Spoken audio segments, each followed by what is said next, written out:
रुको, स्किप ना करो। गोपियों का तांडव और ज्ञान सुन सुन सुनकर बोर तो नहीं हुए हो ना? तो चलो सच भी जान लो, क्या पता खुजली मिट जाए। बिना किताब पढ़े किताबों पर बहस करने से कैसी छेड़छेड़ाहट मचती है, ये जानना है तो गोदी एंकरों के इतिहास पर शो देख लीजिए। बस माथा पीट लेंगे आप एक दो लाइन सुन के ही। अगर आप कक्षा 8 तक भी इतिहास पढ़े हों तो समझ जाएंगे कि ये लोग तो मूर्ख हैं, कुछ नहीं जानते। नमस्कार, मेरा नाम है निवेदिता शांडिल्य और आप देख रहे हैं पॉलिटिक्स। स्वागत है टीआर फोपिया के नए एपिसोड में, क्योंकि भैया डर का माहौल। मुगल शैतान है या मुगल महान है, कहानी भारत के विधान की है। अरे यार, अब गुल्लू भी इतिहास पढ़ाने लगा। Oh sorry. थोड़ी मर्यादा रखिए।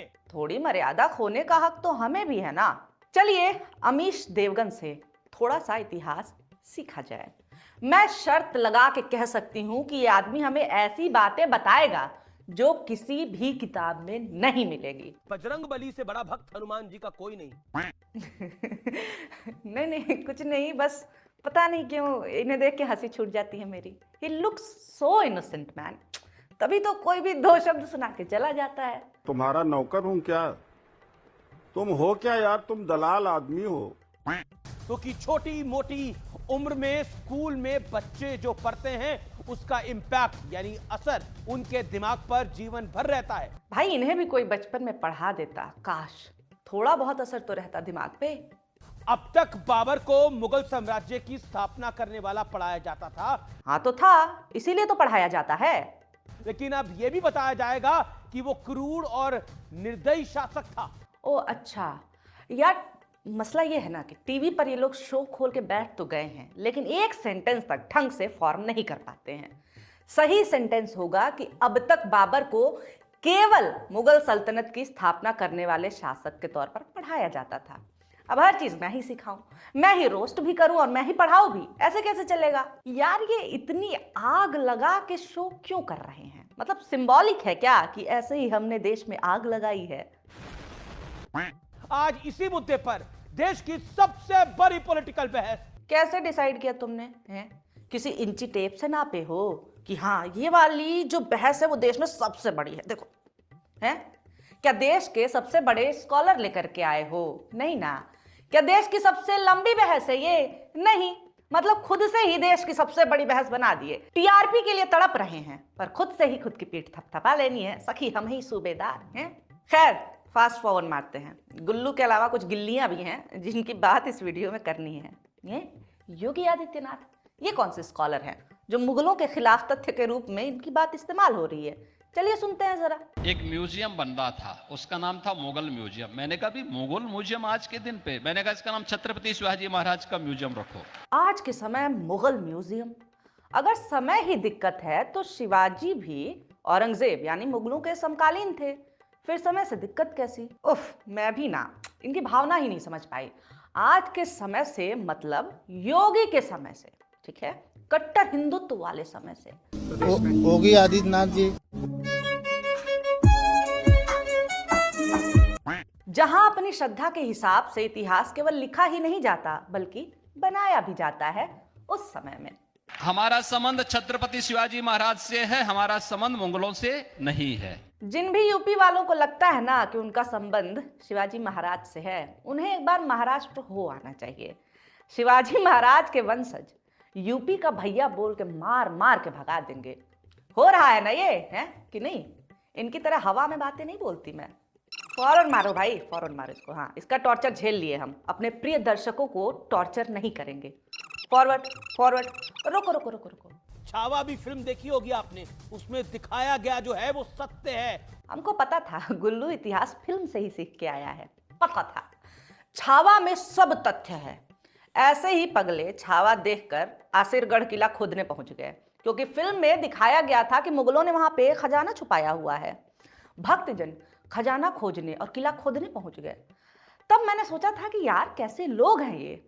अब समझ में आ रहा है कि ऐसे ही लोग हैं ये। फिल्म देख के इन्होंने ये सीखा है कि औरंगजेब की कब्र पे नहीं जाना चाहिए क्योंकि उसने संभाजी से क्रूरता की। किसी मुसलमान नेता का मजाक भी उड़ाया है शो में, जो औरंगजेब की मजार पर गया था। अगर फिल्म की जगह गुल्लू ने किताब उठाई होती तो उसे पता होता कि हर राजा युद्ध में क्रूरता ही करता है, आरती नहीं उतारता है। लेकिन एक बात बहुत इंटरेस्टिंग है, युद्ध जीतने के बाद औरंगजेब ने जो किया वैसा इतिहास में कम क्या देखने को ही नहीं मिलता है।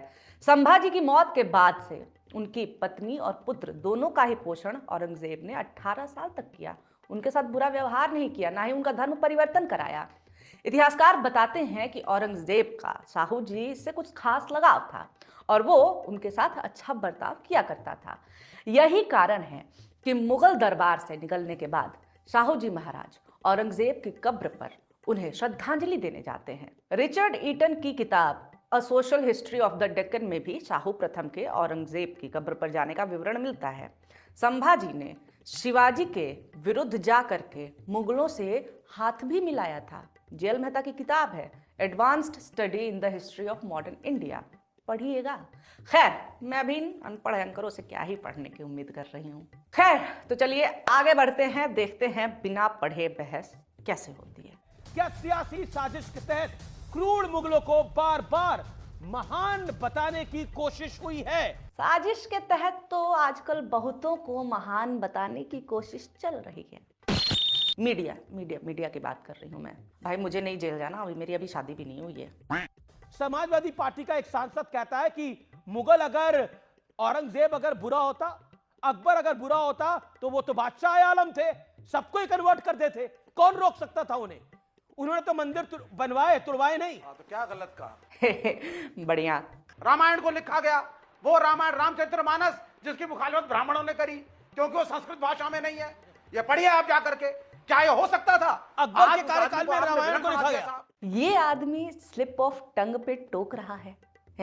प्रभु के सबसे बड़े भक्त माने गए हैं महावीर यानी हनुमान जी, और बजरंग बली से बड़ा भक्त हनुमान जी का कोई नहीं। क्या हुआ? अरे फिर यही देख देख के अंधभक्त ज्ञान देते हैं, क्योंकि सच्चाई से वास्ता किसको है? देखो आगे। ये आदमी टोक रहा है स्लिप ऑफ टंग पे जो गांधी जी का नाम तक नहीं पढ़ पाता। बताइए। आज मैं यंग इंडिया अखबार की मैं कॉपी निकाल कर आया हूं जिसको मोहनचंद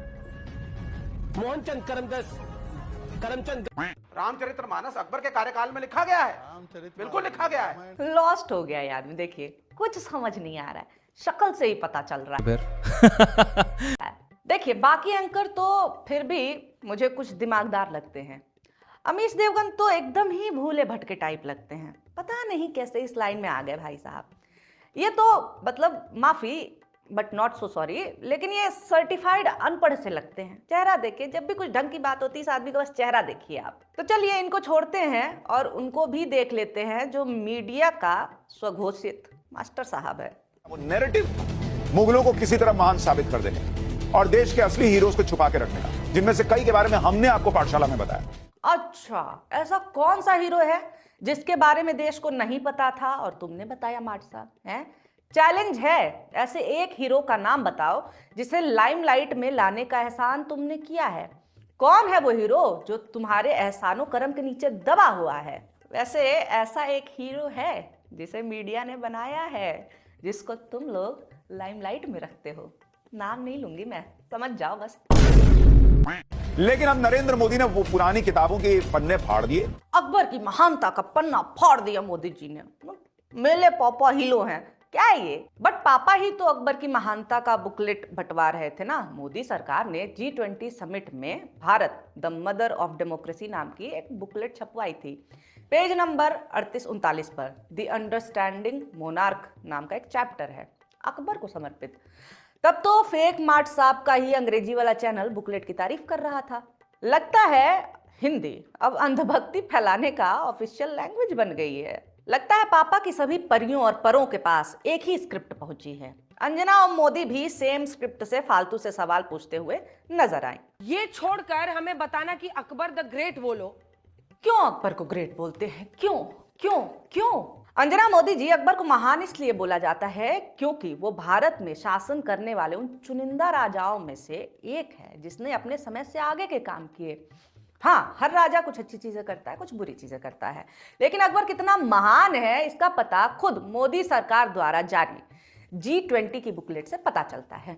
इस बुकलेट में लिखा है कि अकबर के काल में एक अच्छे एडमिनिस्ट्रेशन का मतलब था सभी का भला हो, बिना किसी धार्मिक भेदभाव के सामाजिक समरसता लाने के लिए उसने दीन इलाही धर्म बनाया। बुकलेट में बताया गया है कि अकबर की डेमोक्रेटिक थिंकिंग उस समय के हिसाब से बहुत आगे थी। डेमोक्रेटिक थिंकिंग का मतलब समझ रहे हैं ना? हाँ, वही जिसे तुम लोग बर्बाद करने पर भिड़े हुए हो। मतलब जो तो ये लोग कह रहे हैं ना कि मोदी जी ने पन्ना फाड़ दिया, तो ये कर दिया, तो बुकलेट हाथ में होती ना तो अभी तक तो वैसे अंजना मोदी का शो वायरल रहा, ऑब्वियसली इज्जत नहीं बेइज्जती के लिए।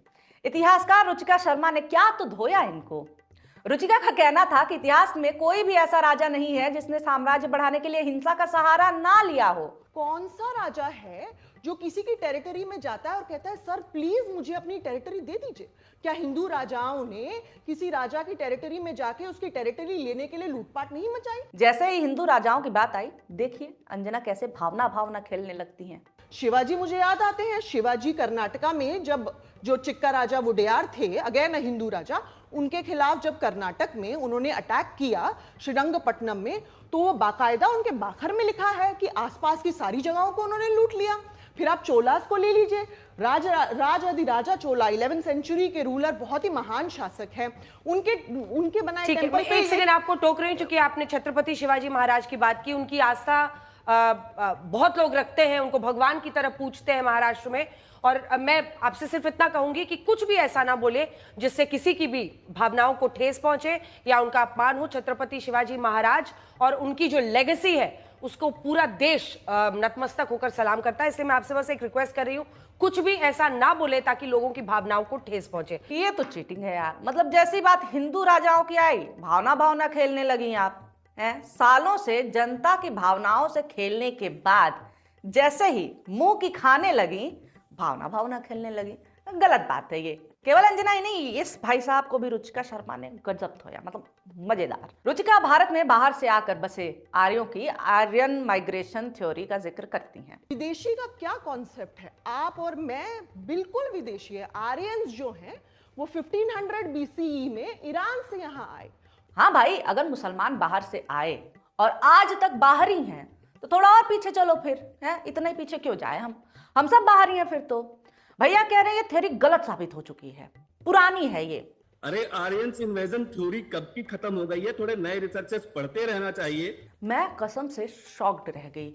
ये कब हुआ भाई? मुझे पता भी नहीं चला और ये थ्योरी गायब हो गई, गलत साबित हो गई। फिर रुचिका जी का जो जवाब है वो सुनिए। पता लगा है, राखीगढ़ी एक्सकवेशन 2019 की 2 पेपर्स छपे हैं सर। 2019 की बात कर रही हूं, पुरानी रिसर्च नहीं है। और ये आर्यन इन्वेजन थ्योरी नहीं, आर्यन माइग्रेशन पूरी रिपोर्ट आ जाएगी, पूरी रिपोर्ट आ जाएगी। उन्होंने दी थी, वो खत्म हो चुकी है। वैसे ये मेरा फेवरेट जॉनरा है भाई, पढ़ी लिखी औरतें अंधभक्तों की बैंड बजाती हुई। अब मतलब आप सोचिए, जिसको आर्य आक्रमण सिद्धांत आर्यन इन्वेजन थ्योरी और आर्य प्रवासन सिद्धांत आर्यन माइग्रेशन थ्योरी में अंतर नहीं पता, वो थ्योरी को ही खारिज कर दे रहा है। कचबे है भैया। कुछ समझ आए तो बता देना, और हाँ ना आए तो सर दीवार पे 2 बार मरना। क्या हुई, सब ऊपर से जा रही कि कुछ समझ भी आ रही? ये मॉलिटिक्स हैं भैया। रुचिका जिस थ्योरी की बात कर रही हैं वो 2019 की सेल पत्रिका में छपी थी। पुरानी थ्योरी नहीं है बल्कि लेटेस्ट है।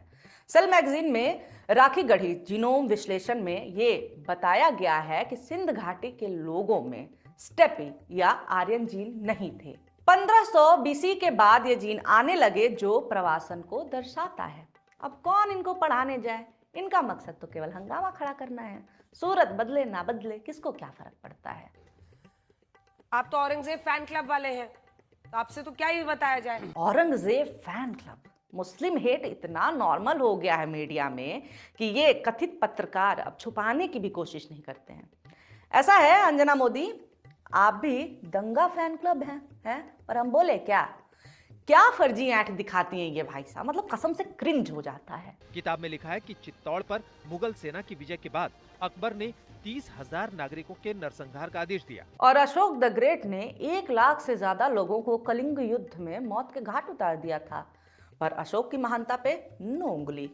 किसी के भी महान बनने की एक प्रक्रिया होती है, कीचड़ में ही कमल खिलता है। कमल खिलाने के लिए तो पूरे देश का कीचड़ कर दिया। उसके बाद की लाइनें ये बताती हैं, बुक में लिखा है, बुक में लिखा है। ऐसे बोल रहे हैं जैसे NCERT की किताब आसमान से नई ताजी उतरी हो। आप ही ना कह रहे कि मोदी जी कराए हैं, फाड़ दिए पन्ना एंड ऑल दैट। अब मोदी जी तो प्रधानमंत्री है ना, इतिहासकार थोड़ी ना है, इतिहास के तो छात्र भी नहीं रहे हैं। एंटायर पॉलिटिकल साइंस के स्टूडेंट से इतिहास लिखवाओगे तो क्या होगा?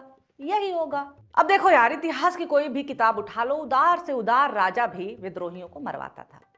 हर्ष उदार राजा, मगर युद्ध में उसकी भी हत्या और लूटपाट की कहानियां कम नहीं है। अशोक द ग्रेट का तो बता ही दिया। हिंदू शासकों ने जिस तरह से बौद्धों पर अत्याचार किया, हत्या की, मठ तोड़े, वो पढ़ लो, रूह कांप जाएगी। क्या इससे ये गोगियां बता सकती? रोजगार, शिक्षा, स्वास्थ्य मिल गई? जनता को इनका प्रवचन नहीं चाहिए, और तुम लोग जो इनकी बातों में खुद का बेड़ा गर्क कर रहे, क्यों?